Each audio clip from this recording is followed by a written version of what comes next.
Buenas noches, estimados participantes. Bienvenidos a esta conferencia sobre el despido fraudulento. En esta noche nos acompaña la doctora Maggie Ormeño Terreros, asociada del estudio Lazo y de Romaña, abogada por la Pontificia Universidad Católica del Perú. Ha cursado estudios de segunda especialidad en Derecho del Trabajo y de la Seguridad Social y es candidata a magíster de la misma universidad. Se especializa en esquemas de contratación laboral, inspección laborales y consultoría laboral en general. Asimismo, es miembro de los ex participantes del Barco de la Juventud Mundial promovido por el gobierno japonés. Muy buenas noches, doctora. ¿Qué tal? Muy buenas noches con todos. En primer lugar, agradecerles por la invitación del día de hoy y que estoy dispuesta a resolver cualquier consulta, duda que tengan durante la exposición, así como al final de esta. Muy bien, sin más preámbulo, vamos a comenzar a detallar qué es el despido fraudulento, qué tipos de despido fraudulento hemos visto en nuestra jurisprudencia y digamos cómo ha nacido también el despido fraudulento en la doctrina peruana laboral. La agenda de hoy es la siguiente. Vamos a ver el caso de Eusebio Llanos Huasco, el caso de Bailón Flores, la configuración del despido fraudulento y, por último, la jurisprudencia. Muy bien. Respecto al caso de Eusebio Llanos Huasco, como en el expediente 976-2001 AATC se señala que se reclama en esta sentencia ya muy llamativa, digamos, muy relevante a nivel de jurisprudencia laboral, ¿no? ¿Qué se reclama? Se reclama la reposición a un puesto de trabajo toda vez que el procedimiento de despido se basó en un informe supuestamente falso y malicioso, lo que señala el demandante, ¿no? ¿Y qué se analiza en esta sentencia respecto a la protección procesal del despido? Se señala que puede coexistir dos modelos de protección, los cuales son los siguientes. La protección de eficacia resarcitoria, que es la que se refiere a entregar una suma de indemnizatoria como forma de reparación contra el despido arbitrario, y la protección restitutoria que vamos a detallar más adelante, ¿no? Esta eficacia resarcitoria, como les indico, es justamente la indemnización que está regulada en la Ley de Productividad y Competitividad Laboral, que señala que ante un despido arbitrario corresponde una indemnización, ¿no? Y que señala en el fundamento 13 de esta sentencia se señala lo siguiente: de advertirse que el despido del que fue objeto el trabajador fue arbitrario, el juez laboral no podrá tutelar el derecho más allá de lo que en dicha legislación se prevé a propósito de los trabajadores sujetos al régimen de la actividad privada, es decir, ordenar el pago de una indemnización correspondiente. Entonces tenemos que en el año 2001 se establece ya también y se deja claro en este caso de Eusebio Llanos, de que el juez laboral únicamente puede determinar que ante un despido arbitrario corresponde la indemnización. Es decir, no puede, está atado de manos de una manera y no puede determinar la reposición ante un despido, digamos, arbitrario, ¿no? Asimismo, como señalamos, en este caso se señala que puede coexistir tanto la eficacia resarcitoria como la restitutoria. Y la restitutoria nos referimos a que se refiere a lo previsto en el proceso de amparo constitucional, toda vez que por la finalidad de estos procesos, la protección especial contra el despido arbitrario no es la de ordenar un pago de una suma indemnizatoria, sino la de reponer las cosas al estado anterior a la violación o amenaza de violación de los derechos constitucionales de conformidad con el artículo 1 de la Ley 23506. Entonces, en ese caso, lo que señala el Tribunal Constitucional es que si por un lado la indemnización puede ser otorgada por el juez laboral en un proceso ordinario, la eficacia restitutoria se podrá otorgar de igual manera en un proceso de amparo. Entonces corresponde que en ese momento el TC pueda ver la reposición de un despido ante la presentación de una acción de amparo. ¿Ok? Y de esta manera, igualmente en el fundamento 13 de esta sentencia se señala, y es que en rigor, en la vía del amparo no se cuestiona ni podría cuestionarse la existencia de una causa justa de despido, sino la presencia, un ratito, por favor, sino la presencia en el despido como elemento determinante del mismo y de un motivo ilícito que suponga la utilización del despido como vehículo para la violación de un derecho constitucional. Por lo que en verdad el bien jurídico tutelado protegido a través del amparo constitucional no es en sí la estabilidad laboral del trabajador de manera específica, sino el goce y el ejercicio de todos sus derechos constitucionales. Así ocurre, por ejemplo, con el despido discriminatorio, en el cual el despido es tan solo el medio utilizado para practicar un acto discriminatorio en perjuicio de un trabajador a causa de su raza, color, sexo, idioma, religión, actividad sindical, opinión política o cualquier otra condición.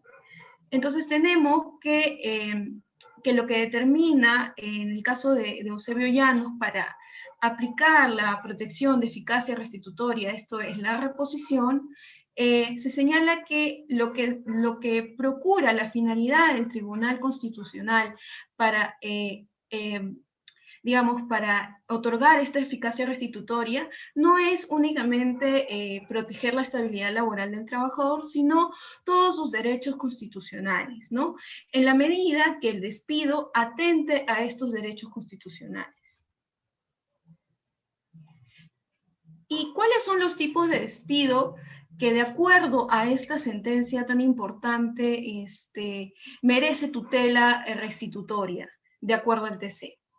¿No? De acuerdo al TC, la readmisión en el empleo se genera en los siguientes casos. En el despido nulo, que como sabemos, esta modalidad de conformidad con lo establecido en el artículo 29 de la LPCL y como consecuencia de la necesidad de proteger, entre otros, derechos tales como los previstos en el inciso 2 del artículo 2, inciso 1 del artículo 26 e inciso 1 del artículo 28 de la Constitución. Entonces intenta proteger, el despido nulo lo que hace es proteger derechos constitucionales y que se produce cuando cuando se despide a un trabajador por su mera condición de afiliado a un sindicato o por su participación de actividades sindicales.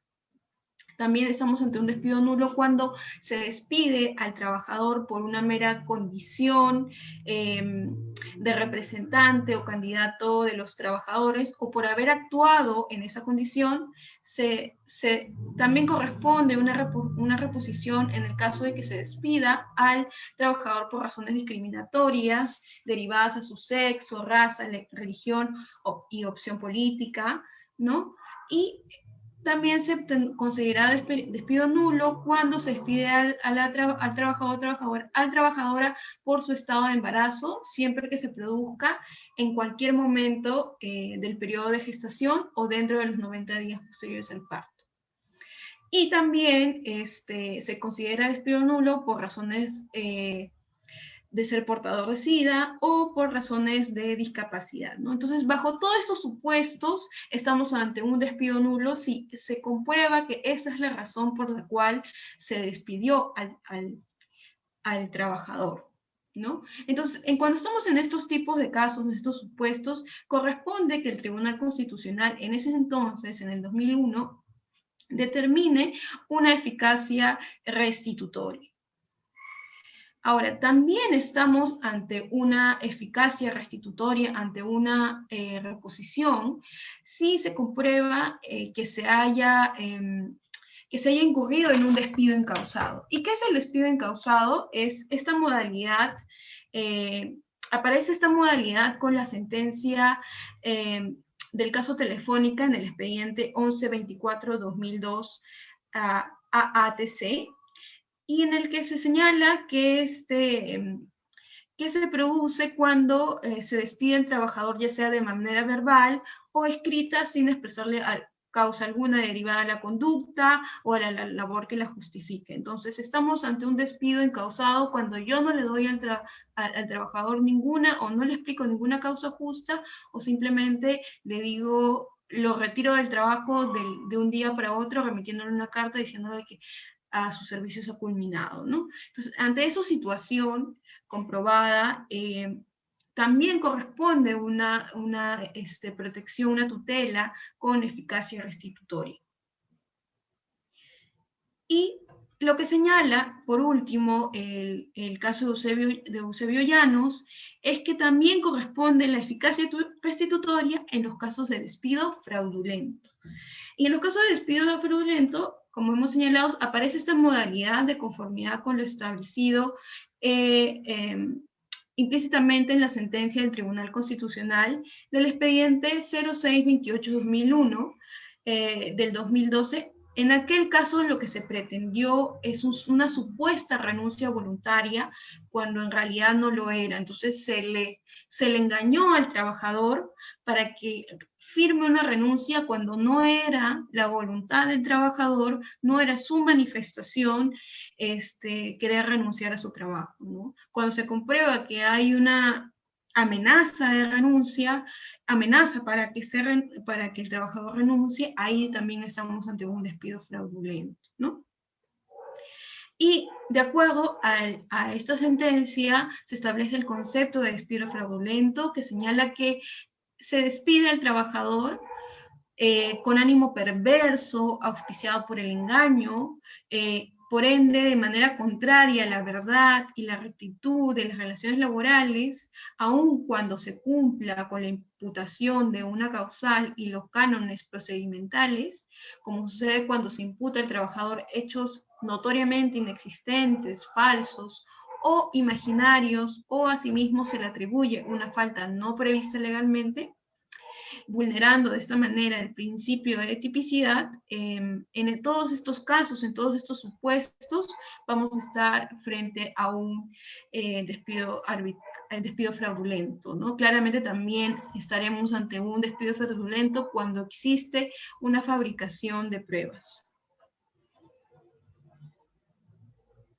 Y bueno, otra sentencia importante adicionalmente al caso que hemos visto de Eusebio Llanos es el caso de Bailón Flores, que es el expediente 0206-2005 PATS, que se establece principalmente que los criterios en materia laboral, se establecen principalmente los criterios en materia laboral para delimitar los conocimientos de las controversias en el proceso constitucional de amparo y en el proceso laboral ordinario. Porque hasta en ese momento, con el caso únicamente de Eusebio, ya nos teníamos pues la idea de que el despido fraudulento, la reposición ante el despido fraudulento solamente correspondía mediante una acción de amparo, porque el mismo caso de Eusebio Llanos señala de que el juez laboral no tenía competencia para reponer al trabajador ante un despido fraudulento, porque el remedio que le correspondía, en todo caso, verificar a los jueces laborales era únicamente la indemnización ante un despido arbitrario, ¿no? Entonces, si tú trabajador, digamos, en el año 2001 fuiste despedido, tenías dos opciones: irte por el proceso ordinario laboral, en el cual tu estrategia debió haber sido despido arbitrario, indemnización por despido arbitrario, con lo cual el juez está en su competencia para otorgarte una indemnización por ello.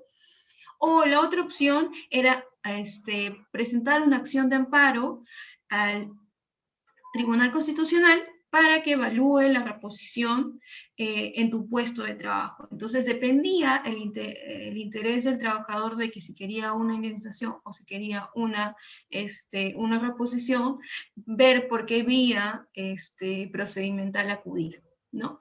Pero posteriormente, ya después de 4 años, tenemos el caso Bailón Flores, que establece y limita cuáles son las controversias que ve el proceso constitucional de amparo y el proceso laboral ordinario. Esto claramente porque seguramente en esas fechas, durante el 2001 y el 2005, al Tribunal Constitucional le llegaron varios casos de despido fraudulento, ¿no? En el cual en el cual tuvo la necesidad de determinar cuáles son los criterios para poder acudir al Tribunal Constitucional y deberían ser los criterios para poder acudir a la vía laboral del proceso laboral ordinario o abreviado, ¿no? Entonces, en este caso de Bailón Flores, determina en el fundamento 8 la vía procedimental igualmente satisfactoria para el despido fraudulento y señala, ¿no? En cuanto al despido fraudulento, esto es, cuando se imputa al trabajador hechos notoriamente inexistentes, falsos o imaginarios, o se le atribuye una falta no prevista legalmente, no será procedente la vía de amparo cuando el demandante acredite fehacientemente e indubitablemente que existió fraude. Solo será procedente la vía de amparo cuando tengas la prueba fehaciente e indubitable que existió fraude en ese caso, ¿no? Pues en caso contrario, es decir, cuando haya una controversia o duda durante los hechos corresponderá a la vía ordinaria laboral determinar la veracidad o falsedad de ellos, ¿no? Entonces, dado que en el proceso de amparo no hay una etapa probatoria, lo que el Tribunal Constitucional aclara en este caso, Bailón Flores, es que yo, Tribunal Constitucional, únicamente veré los casos de despido fraudulento cuando exista una notoria y fehaciente prueba de fraude. Porque si hay duda en eso, yo Tribunal Constitucional, no voy a iniciar una etapa probatoria porque el proceso de amparo no existe etapa probatoria para determinar si hubo despido fraudulento o no.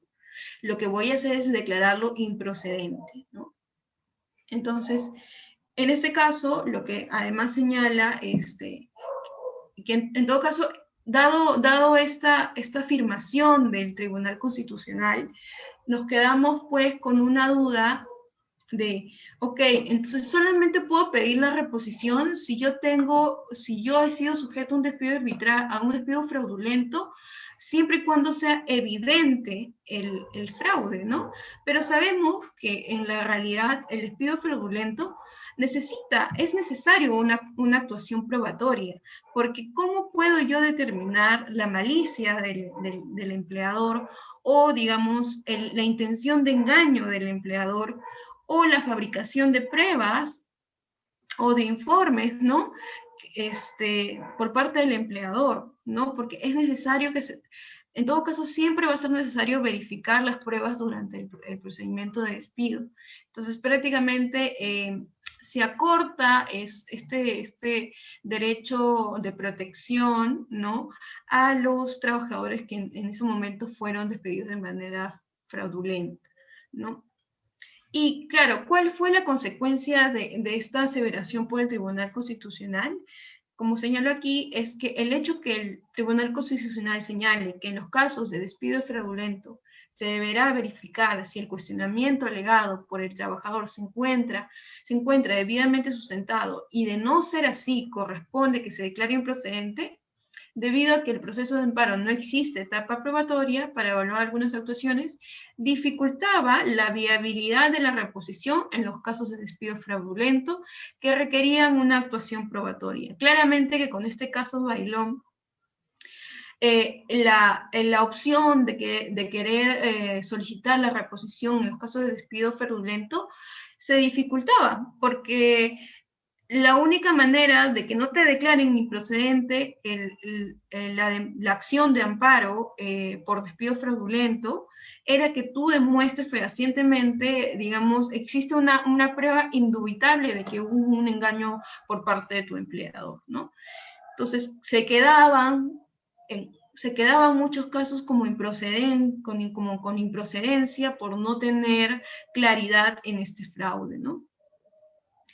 Y bueno, esta complicación de la dificultad en la viabilidad de la reposición en los casos de despido fraudulento se resolvió después, ya en el 2012, ya muchos años después, con el primer, y ya con, digamos, con la nueva ley procesal de trabajo, se resolvió se resolvió con el primer pleno jurisdiccional supremo en materia laboral, que señala por acuerdo unánime que los jueces de trabajo en procesos laborales ordinarios, regulados por la Ley Procesal de Trabajo, están facultados para conocer los procesos de impugnación o nulidad de despido incausado o despido fraudulento que de ser fundado tengan como consecuencia la reposición del trabajador al centro de trabajo. Entonces, lo que hace digamos, el primer pleno jurisdiccional supremo en el 2012 es determinar y darle competencia al juez, a los jueces de trabajo, poder ver procesos laborales ordinarios con pretensiones de reposición por despido fraudulento, ¿no? Entonces le otorga a los jueces laborales esta competencia. Cabe precisar que son plenos jurisdiccionales, ¿no? No es que exista, digamos, una regulación sobre, no existe sobre despido arbitrario, sobre despido fraudulento, una regulación como si existe por despido arbitrario y despido nulo. El despido fraudulento ha sido creado por la jurisprudencia, también se ha tratado de determinar y limitar mediante plenos jurisdiccionales y mediante sentencias, ¿no? Entonces, lo que tenemos es esto, ¿no? Que en este primer pleno se establece esta competencia en los jueces y ya con eso, ya desde el 2012, en atención a este pleno, ya el trabajador podía acudir a un proceso ordinario laboral y pretender la reposición por despido fraudulento. Asimismo, en este primer pleno se señalan dos cosas también, que los jueces de trabajo están facultados para conocer la pretensión de reposición en casos de despido incausado o despido fraudulento en proceso abreviado laboral, siempre que la reposición sea planteada como pretensión principal única. Ustedes saben que el proceso laboral puede irte por un proceso ordinario, puede irte por un proceso abreviado. En los procesos abreviados es cuando tienes una pretensión única. Entonces acá el pleno señala de que si tu única pretensión es la reposición por despido fraudulento, podrás acudir a un proceso abreviado y los jueces de trabajo de procesos abreviados tienen la competencia también para ver los despidos fraudulentos. Y añade que también los despidos incausados, ¿no?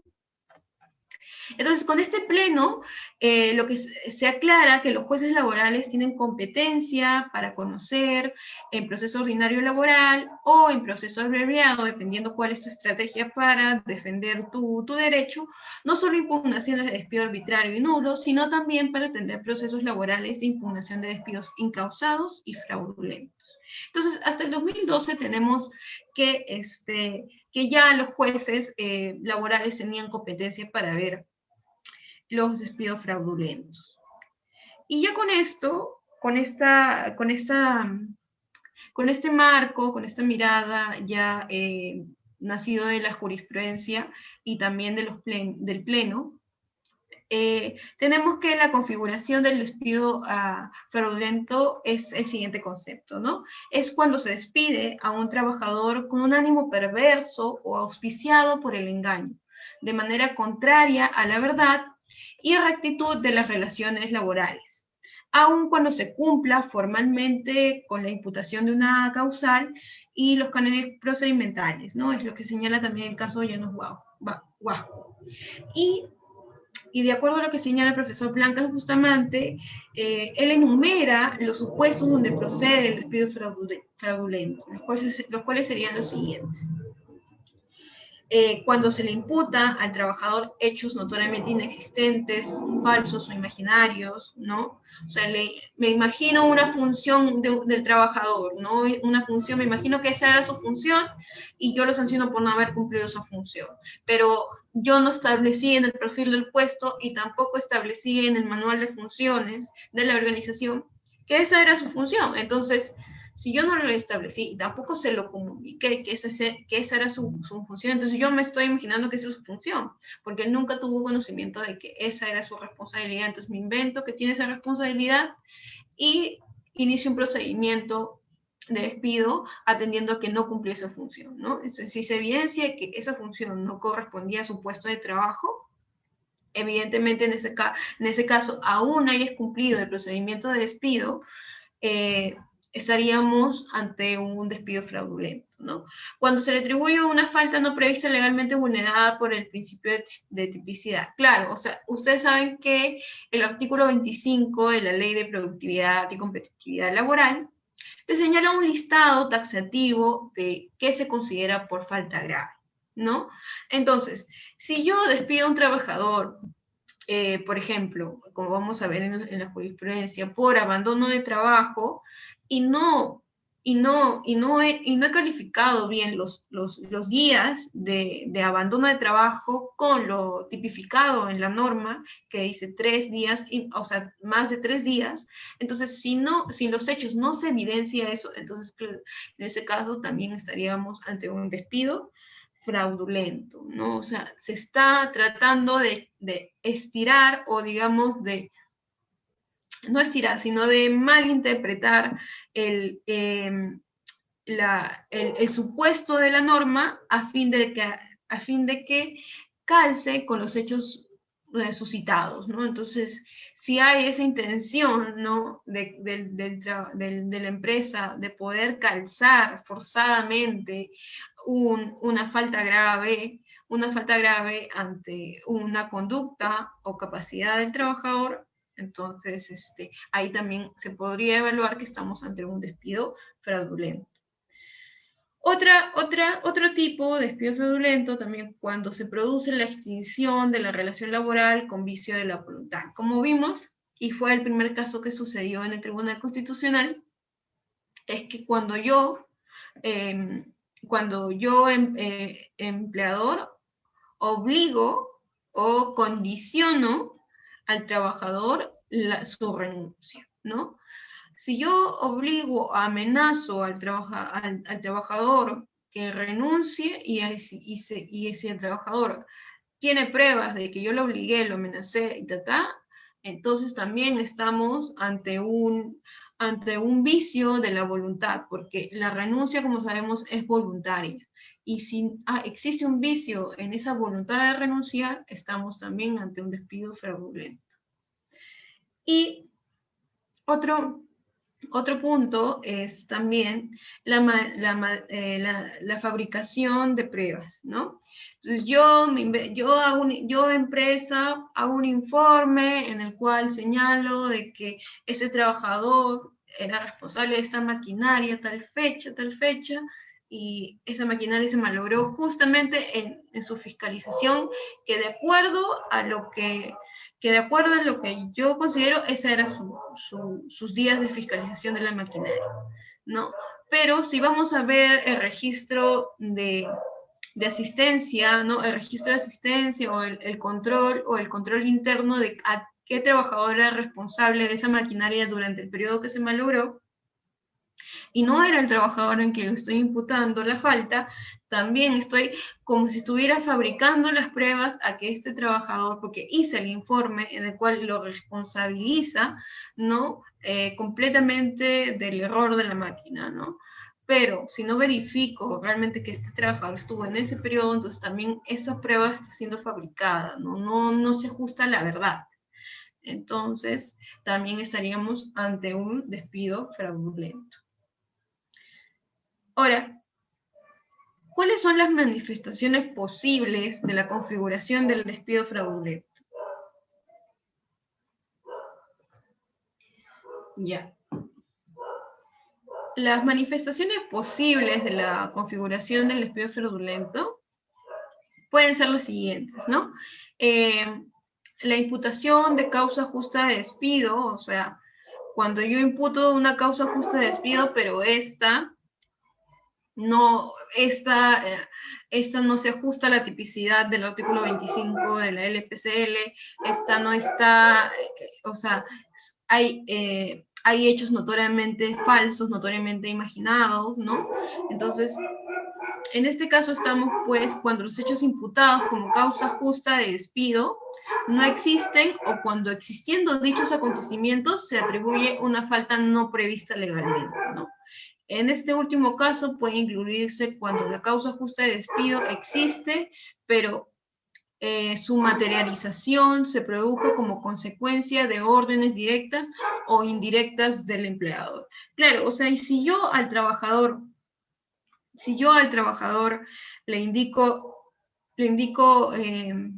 que tiene que ser una función, ¿no? O sea, si yo directamente le digo al trabajador, mira, tú, el trabajador tiene funciones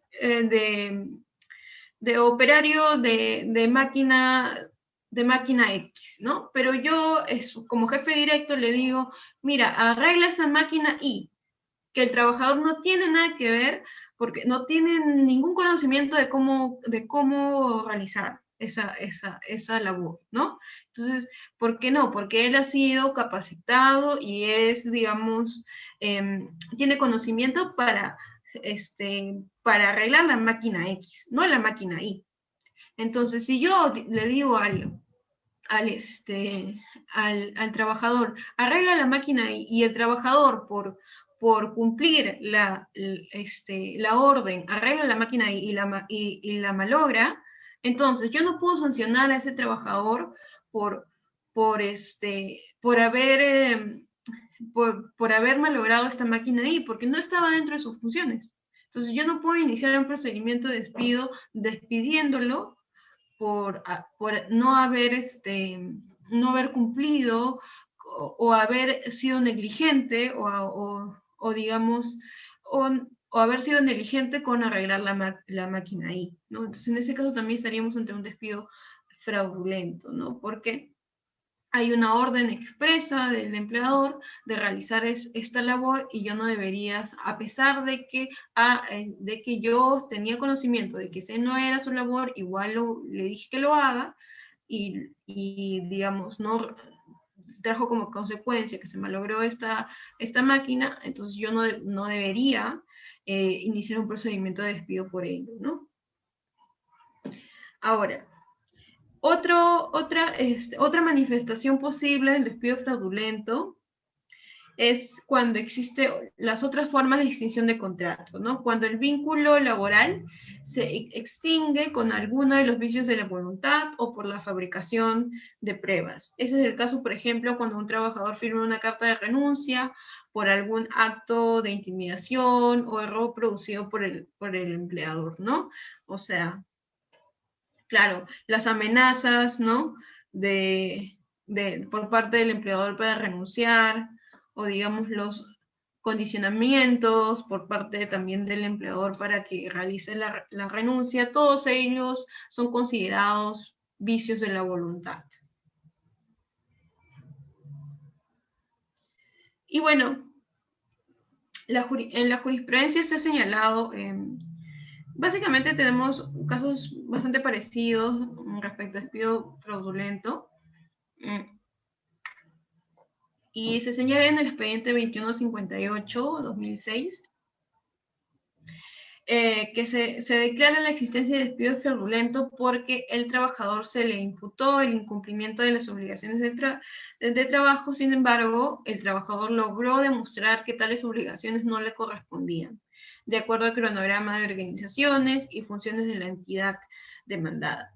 En este caso, sí se configura el despido fraudulento porque se le imputa al trabajador hechos falsos, como es el cumplimiento de labores que no les corresponde realizar. Por eso siempre a las empresas lo que se les señala es que tienen que tener su manual de funciones actualizado y el perfil del puesto actualizado, porque Sí, porque con eso ya, digamos, he visto estas situaciones en las que yo le dije al trabajador que haga esta función, pero esa función no estaba dentro de su perfil, entonces yo ya no lo puedo sancionar por eso, porque puede generar la contingencia legal de que este trabajador, por haber sido despedido por una función que no estaba dentro del MOF, del Manual de Organización y Funciones, o dentro del perfil del puesto, me solicita la reposición, ¿no? También en el expediente 2893-2009, el Tribunal Constitucional declaró la existencia de un despido fraudulento al haberse vulnerado el derecho al trabajo en agravio del demandante porque nunca abandonó su puesto de trabajo por más de 3 días para que sea despedida válidamente, ¿no? Entonces, lo que había sucedido es que en este caso el empleador le imputó la falta por haber faltado 3 días consecutivos. Pero el artículo 25 de la Ley de Productividad y Competitividad Laboral te señala que las faltas deben ser por más de 3 días consecutivos, es decir, se imputó una falta no prevista legalmente. Por eso también es importante leer con detalle la tipificación de las faltas graves, ¿no? Porque si yo en mi carta de imputación de despido, yo empleador, no señalo, no soy coherente con mi redacción entre la falta imputada y los hechos suscitados, entonces, en ese caso, al no calzar los hechos con la tipificación de la falta, es probable que el trabajador considere de que no hay una correcta tipificación, con lo cual hay un despido fraudulento y puede pedir la reposición.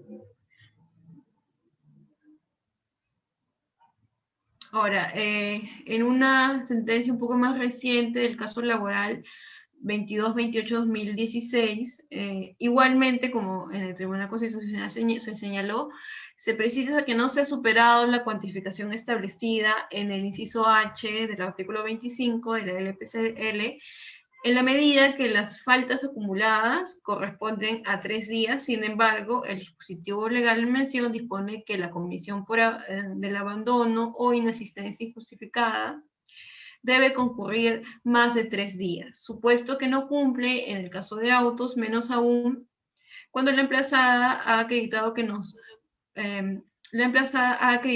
encontremos frente a un segundo supuesto, esto es, de las inasistencias sumen 5 días no consecutivos en un periodo de 30 días calendarios o más de 15 días en un periodo de 180 días calendarios. En ninguna de estas 3 tipificaciones de abandono o inasistencias injustificadas, la empresa logró probar, ¿no?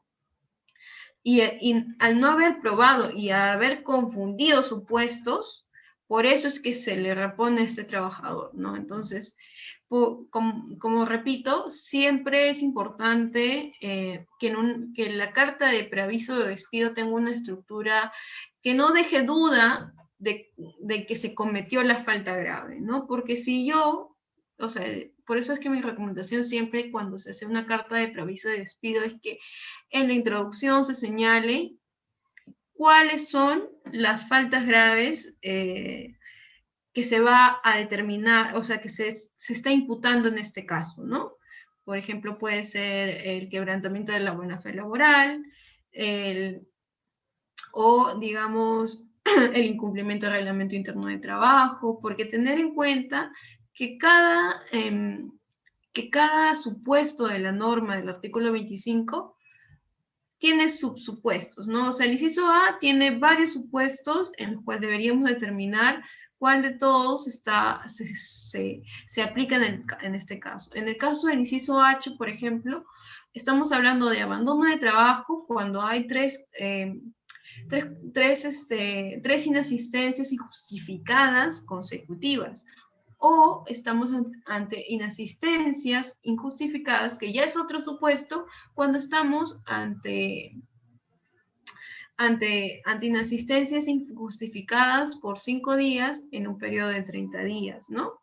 Entonces, o 15 días en un periodo de 180 días. Entonces, el empleador tiene la labor de determinar en cuál de estos tres supuestos encaja los hechos realizados por el trabajador. Porque si no lo hace, corre la contingencia legal de que se demande justamente el despido fraudulento, ¿no? Y les cueste más caro porque después hay que reponer al trabajador y puede inclusive solicitar las remuneraciones de vengadas, indemnización por daños y perjuicios que vamos a ver ahorita, ¿no? Entonces,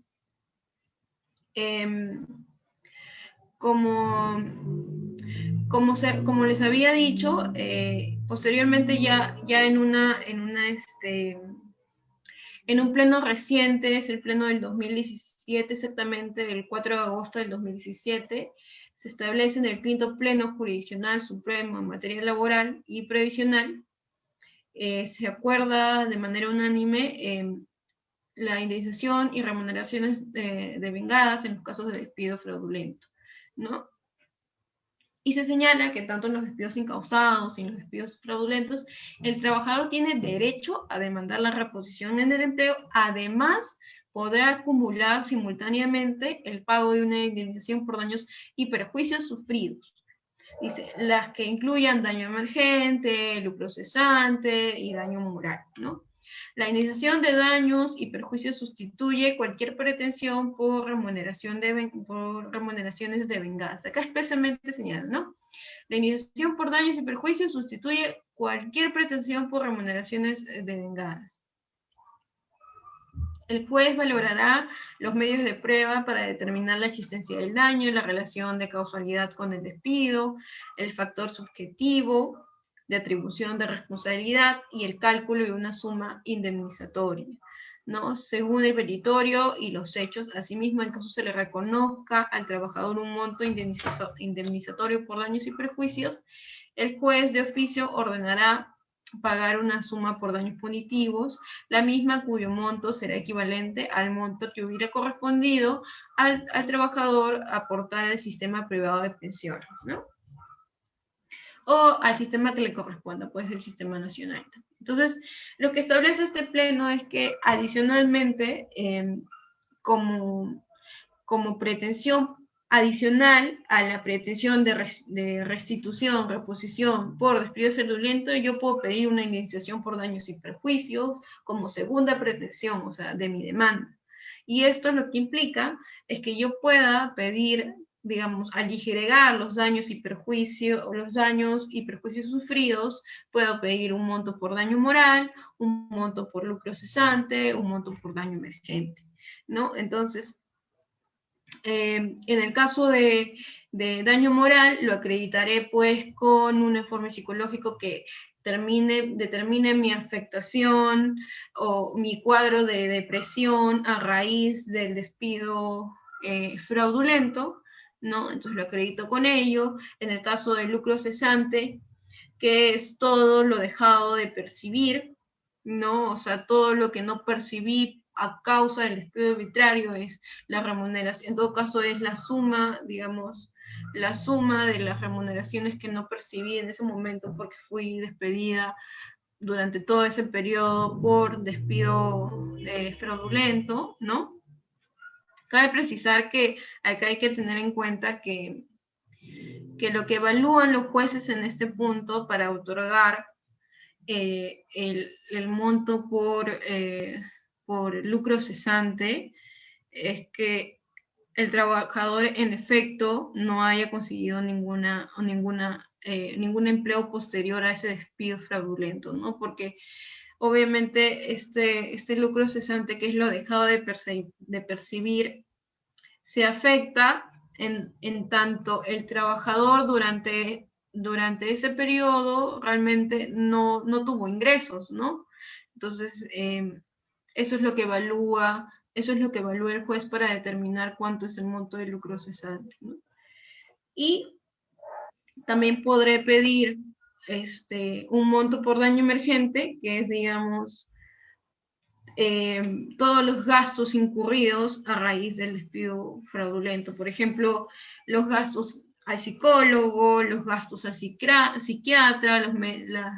las medicinas antidepresivas, ¿no? Entonces o todos los tratamientos que a raíz del despido me causaron. También puede haber si existe un informe también de inicio de gastritis a causa del estrés generado por haber sido despedido, ¿no? Si existe eso, también se podrá incluir los gastos del tratamiento de gastritis, tratamientos médicos, ¿no? Entonces, termina siendo una demanda que puede dar bastantes problemas a la empresa si es que no realiza adecuadamente el procedimiento de despido con, digamos, con la imputación clara de las faltas graves, ¿no?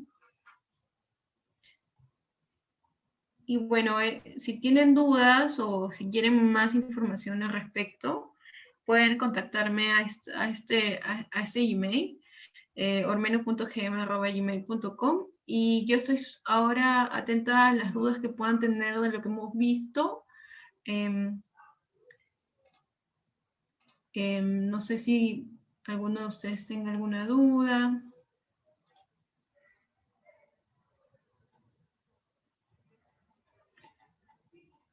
Si les ha quedado claro el tema.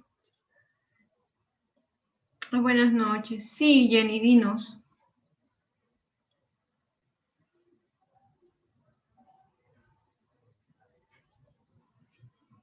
Jenny Asensio de Espinosa tiene una duda.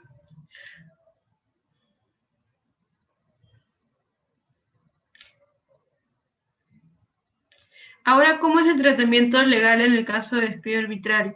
Sí, mira, la verdad, esa estrategia de procede de reposición, no, ya, el despido arbitrario, no, la reposición en el despido arbitrario, no.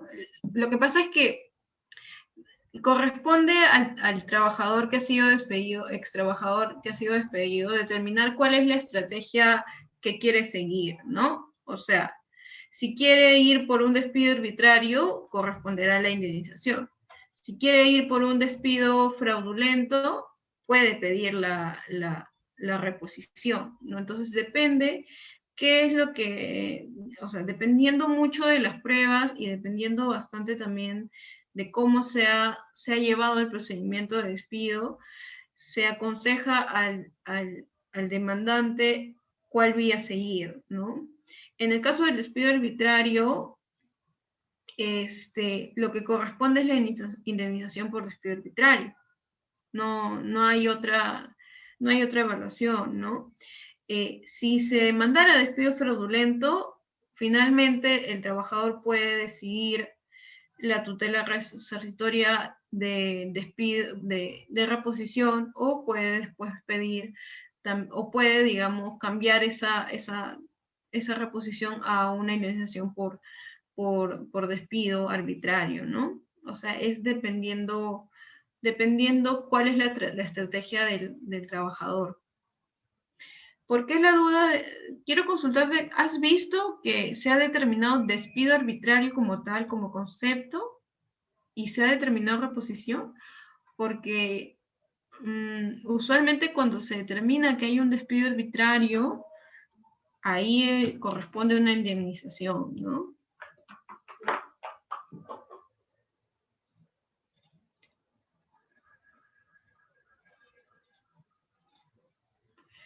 Ya, Juan Carlos de Dios Anco nos señala, ¿sería necesario que se regulen las consecuencias económicas del despido fraudulento? ¿Cuál sería la solución?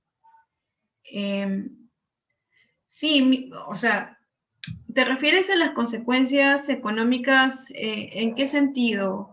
¿De cuánto me cuesta haber despedido mal a un trabajador? ¿A eso te refieres? Porque ya sea despido, pago de remuneración y daño moral, claro, pero ojo que ya sea despido arbitrario o despido fraudulento, siempre está abierta la posibilidad a que como segunda pretensión en cualquiera de los dos tipos de demandas,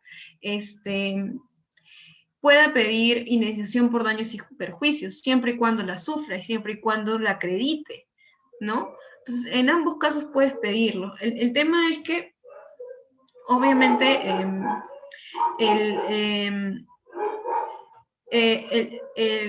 sí sale, pareciera que con toda esta regulación y jurisprudencia, y en realidad, de hecho es así, es que se ha determinado mayor protección al despido fraudulento, ¿no?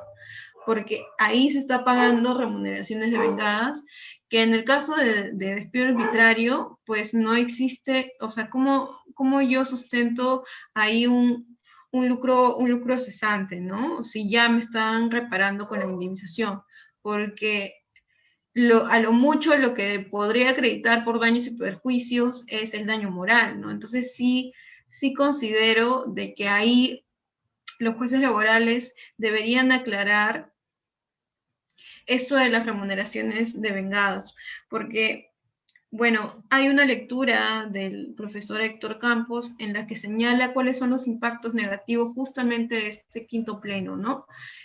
Que hace de que parece que protegiera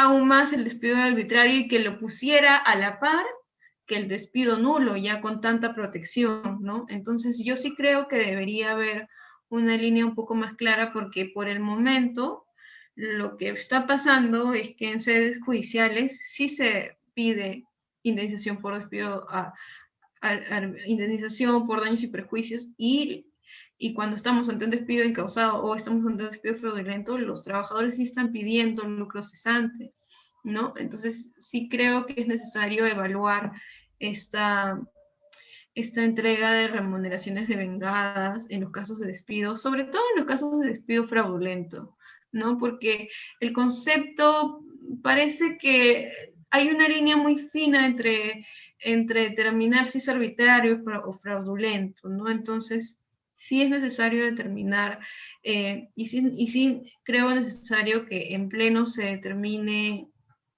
o se cambie, digamos, este acuerdo mayoritario, digamos, este acuerdo unánime de que corresponde las remuneraciones devengadas y los daños punitivos, ¿no? Entonces, que prácticamente ya lo está equiparando completamente al despido nulo, ¿no? Que el despido nulo es una afectación mucho más grave, o sea, a mi consideración, es una afectación mucho más directa a los derechos constitucionales, ¿no?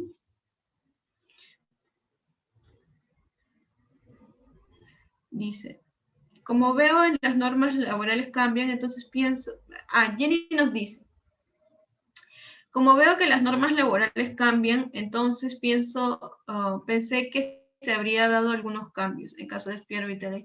No, o sea, lo que pasa es que en el despido arbitrario es cuando no evalúas adecuadamente la razonabilidad y la proporcionalidad del despido, ¿no? O sea, por ejemplo, lo sanciona, o sea, lo despides por una falta que realmente no está debidamente, no es razonable ni proporcional, ¿no? Entonces, en ese caso estamos ante un despido arbitrario, y ahí lo que correspondería sería una indemnización por despido arbitrario, ¿no?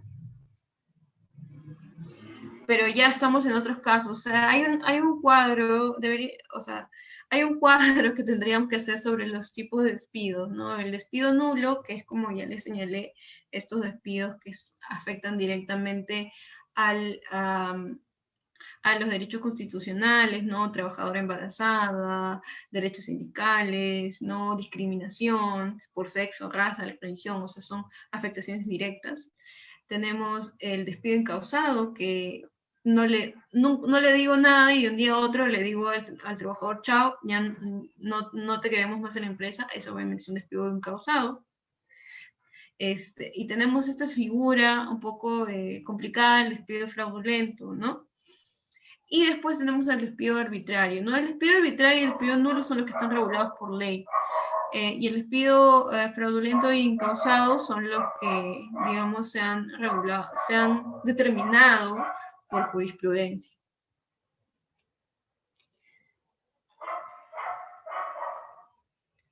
No sé si tengan más dudas.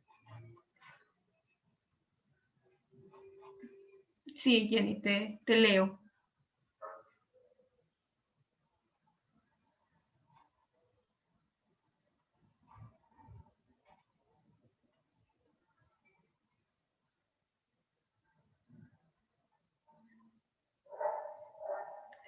Si un trabajador fallece realizando actividades que no le correspondían,